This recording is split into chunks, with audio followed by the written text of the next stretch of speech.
Hey creeps, it's Alice. Welcome to my new venture. I figured since it's spooky season, why not read some spooky stories? The first one that I'm going to be reading is called The Babysitter. Babysitting is just such a nice thing to do for somebody. Hopefully nothing goes wrong. There was a young girl who was in need of a job and was able to find work as a babysitter for a couple who lived in a large, isolated, old house. They were going out to see a movie that night and left the teenage babysitter in charge of the 3 young children. The babysitter put the children to bed when it got late and went downstairs to watch some television. She was just getting comfortable when she heard the phone ringing.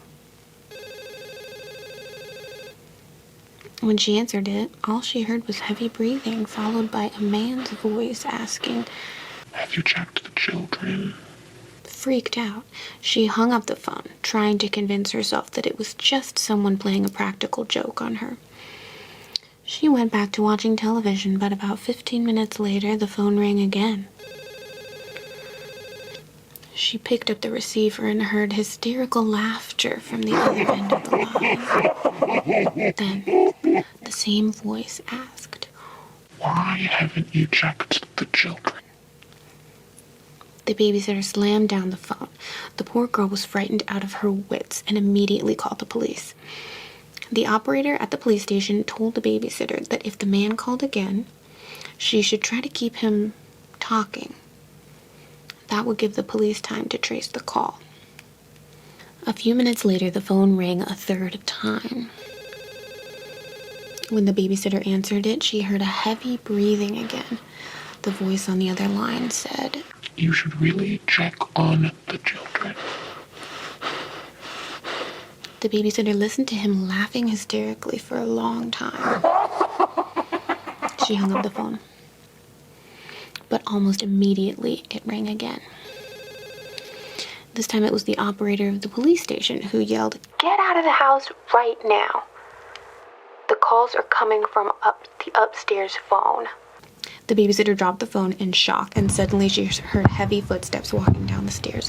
Without pausing for a second, she ran out of the house as fast as her legs would carry her. Just as she closed the front door behind her, a man's hand slammed against the glass.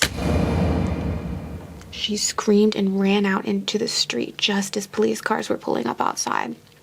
The police searched the house and found the 2 children upstairs hiding in a closet, crying uncontrollably. In the parents' bedroom, they found a bloody axe lying on the floor next to the upstairs phone. The back window was wide open and the curtains were blowing in the breeze.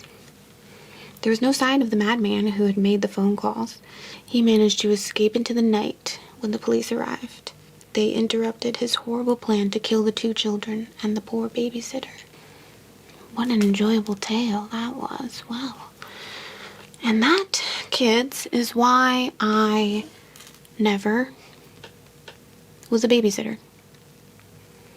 It almost seems as though if you are a babysitter, you might as well just come to terms with the fact that you're probably going to be murdered, or at least there's going to be an attempted murder.